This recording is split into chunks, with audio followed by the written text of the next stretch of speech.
سارانہ صاحب، کیا معافی مانگنا ایک اچھا آپشن ہوگا؟ کیونکہ اس میں کوئی غلط بات نہیں ہے کہ اگر کسی سے کوئی غلطی ہو جاتی ہے تو وہ اس پہ معافی مانگ لے۔ دیکھیں، اس میں دو چیزیں، ایک تو پہلے میں یہ کہہ رہا تھا کہ میں چاہ رہا تھا کہ جمہوریت کے حوالے سے جو ابھی میرے بھائی نے بات کی، تو پی ٹی آئی کو 8 فروری کو جمہوریت کے تحت ووٹ ملے اور اس کے بعد ان کا حق نہیں ملا، تو جمہوریت تو گئی تیل لینے، ختم ہو گئی جمہوریت۔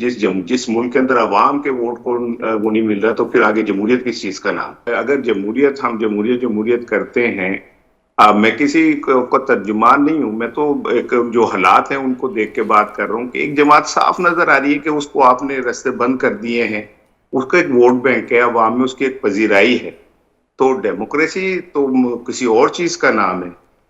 تو میں نہیں سمجھتا کہ یہ کوئی مطلب اسے ایسی جمہوریت کہا جا سکتا ہے جس میں ہم کہیں کہ جمہوری تقاضوں کے مطابق چیزیں ہو رہی ہیں۔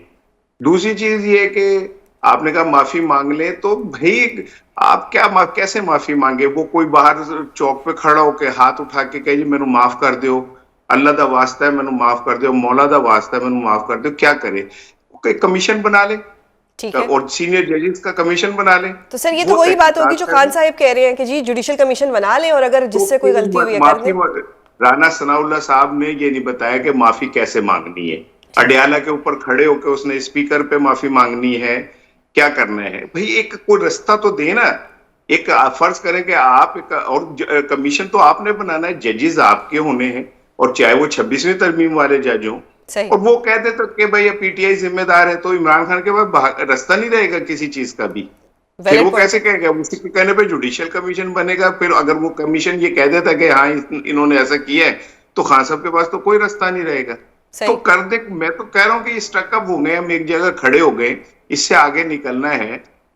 اگر پاکستان کا کی بقا عمران خان کی معافی سے ہے تو کوئی اس کا کوئی رستہ بنا دیں معافی کا، جس میں یا سپریم کورٹ کے اندر کیس میں طے کر دیا جائے کہ ہاں جی ایسا ہوا اور یہ ذمہ دار لوگ ہیں، عمران خان اس کا ذمہ دار ہے، تو عمران خان کے کورٹ میں یہ چلی جائے گی، پھر وہ معافی مانگے تو ٹھیک ہے، نہیں مانگے تو پھر اس کے سامنے سب کچھ۔ صحیح۔ حماد سر، آپ سے جاننا چاہوں گی کہ رستہ بنا دیتے ہیں کوئی عمران خان صاحب کے لیے، کوئی ایک ایسا وے آؤٹ بنا دیتے ہیں، اگر بن جاتا ہے تو حکومت کیوں چاہے گی عمران خان باہر آئے؟ عمران خان تو باہر آ کے چپ نہیں بیٹھے گا، تو شور مچا دے گا، حکومت تو خطرے میں پڑ جائے گی۔ دیکھیں، انہوں نے جو بات کی تو میں نے کب اس کی حمایت کی ہے کہ عمران خان معافی مانگے یا وہ اس کو، یا یہ بات ٹھیک ہے، ہم تو اس کی حمایت کبھی نہیں کریں گے۔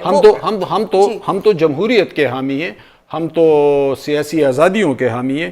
دوسری بات یہ کہ عمران خان باہر آئیں گے تو وہ کیا کہیں گے؟ تو وہ تو ان کا بنیادی حق ہے کہ وہ جو کہیں گے، ہاں، فریڈم آف سپیچ کا حق تو انہیں حاصل ہے۔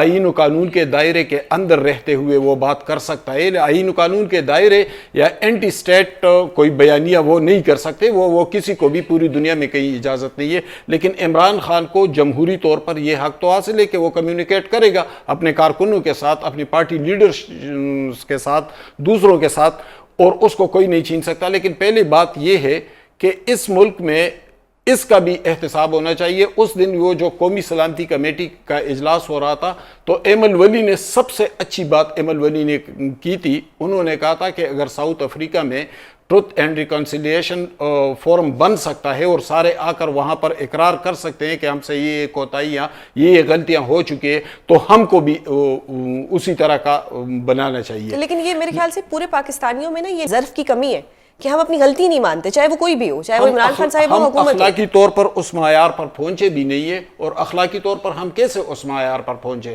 دیکھیں، اخلاقی طور پر ایک قوم کی گرو اس وقت ہوتی ہے جب وہاں پر آئین و قانون کی بالادستی ہو، جہاں پر یکساں حقوق حاصل ہو، جہاں پر اظہار رائے کی آزادی ہو۔ اس ملک میں وہ چیزیں کیا حاصل رہی ہے؟ اس ملک میں تو 10 سال تک مارشل لا رہی ہے۔ اس ملک میں تو وزراء اعظم کو پھانسیوں پر چڑھایا گیا، جلا وطن کر دیا گیا، قید و بند میں ڈالا گیا، سیاسی کارکنوں کو کوڑے مارے گئے۔ تو ان حالات میں ہماری اخلاقی پوزیشن کیا ہوگی؟ ہمارے آئین و قانون کی مضبوطی کی پوزیشن کیا ہوگی؟ عاطر صاحب، عید کے بعد سڑکوں پہ آنا is a wise decision or no؟ دیکھیں آئی ڈونٹ نو کتنی بڑی وہ تحریک چلا سکیں گے. اب تک جو گراؤنڈ ریئلٹی ہے جو سامنے ہمیں نظر آ رہا ہے, آلدو کہ پاکستان تحریک انصاف بار بار کہتی رہی ہے, لیکن ملک گیر ہمیں اس طرح کی کوئی بڑی تحریک چلتی ہوئی نظر نہیں آ رہی. ایٹ دا سیم ٹائم دو بڑی سیاسی جماعتوں کی حکومت ہے. جمہوریت میں دیکھیں آپ نے ایک انیبلنگ انوائرمنٹ بنانی ہوتی ہے جہاں پہ لوگ اپنے ڈیموکریٹک رائٹس کو ایکسرسائز کرتے ہیں, جہاں پہ ملک میں اس قسم کی قانون سازی ہو رہی ہو کہ حکومت کی مرضی کے بغیر احتجاج کریں گے تو 3 سے 10 سال سزا ہو جائے گی. ابھی جو حماد صاحب نے کہا کہ بڑی اچھی بات ہے جو انہوں نے ساؤتھ افریقہ کا احمد ولی صاحب نے ذکر کیا. اب مسئلہ یہ ہے کہ ہمارے سیاستدان سیکھتے کیا ہیں. یہاں پہ حیدرآباد ٹریبیونل ہوا جس کے اندر نیب کو, نیشنل عوامی پارٹی کو ملک دشمن قرار دیا گیا اور کہا گیا کہ نظریہ پاکستان کے خلاف ہیں. احمد ولی کے بزرگوں کو, اس میں حبیب جالب پہ بھی مقدمہ چلا دیا گیا, اس پہ ولی خان صاحب پہ بھی مقدمہ چلا دیا گیا حیدرآباد ٹریبیونل میں, نیب کو بین کر دیا گیا. لیکن آج وہی احمد ولی جو کہتا ہے کہ میں تو پی ٹی آئی کے ساتھ جنت میں بھی نہیں جاؤں گا. سیکھا کیا ہم نے؟ آج احمد ولی صاحب پی ٹی آئی کو جو ہے وہ اسٹیٹ کا دشمن کہہ رہے ہیں. تو مسئلہ یہ ہے نا کہ کچھ عرصہ پہلے تک احمد ولی صاحب اور ان کی جماعت پہ پی ٹی آئی والے ہو سکتا ہے ایسی بات کر رہے ہوں. تو ہم سیاستدانوں کو سیکھنا ہے, دیکھنا ہے ان سب لوگوں نے کہ جناب یہ جو بھی پاکستان کے اندر سیاست کر رہا ہے اس کی سیاست سے آپ اختلاف کر سکتے ہیں, آپ اس کے کسی چیز کے اوپر آپ نقطہ کو اٹھا سکتے ہیں, لیکن ہر کوئی یہاں پہ خدا نخواستہ غدار یا ایسا نہیں ہے. آپ اپنے سیاسی مفادات کے لیے جب یہ چیز بیچ میں لے کے آ جاتے ہیں اور ہر حد تک چلے جاتے ہیں, کسی کی بھی حکومت ہو, یہاں پہ جب آپ کی اپنی حکومت ہو آرمی چیف کو آپ قوم کا باپ بھی کہہ دیتے ہیں, لیکن جب آپ کی حکومت ختم ہو تو میر جعفر میر صادق بھی کہہ دیتے ہیں. تو یہ ہمارا بہت بڑے تضادات ہیں یہاں پہ ہمارے. ہم نے ایک فار ونس اینڈ آل فیصلہ کرنا ہے کہ یا تو ہم نے ڈیموکریٹ بننا ہے یا پھر صرف ہم نے اپنے مفادات کی سیاست کرنی ہے. تو وہ انفارچونیٹلی ابھی تک تو ہمیں یہاں پہ مفادات جو ہے حاوی نظر آتے ہیں جمہوریت اور آئین کے اوپر. صحیح. اسار رانا صاحب, عمران خان صاحب جو ہیں وہ اسٹیبلشمنٹ سے ناراض ہیں یا اسٹیبلشمنٹ عمران خان صاحب سے ناراض ہے؟ بات یہ کہ وہ چاہے دونوں ایک دوسرے سے نہ بھی ناراض ہوں تو پوری قوم جو ہے وہ سفر کرے. بالکل. تو اور دوسری بات یہ ہے کہ ملک جو ہے وہ ایک دوسرے کی ناراضگی سے تو نہیں چلتے.